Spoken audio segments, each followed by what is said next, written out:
ఆ సత్రాజిన్ మహారాజు గారు మరి చేసినటువంటి దుష్ప్రచారానికి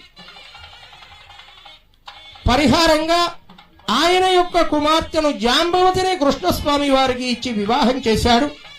ఆ స్యమంతకమణ్ణి కూడా కృష్ణుడికి సమర్పిస్తే అప్పుడు కృష్ణస్వామి వారికి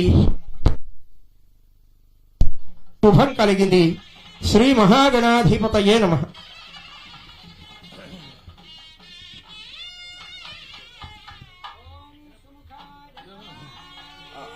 ఏకదంతాయ నమః.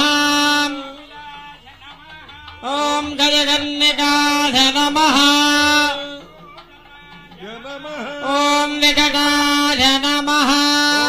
ధనాజాయ నమః. కేతవే నమః. గణాధ్యక్షాయ నమః.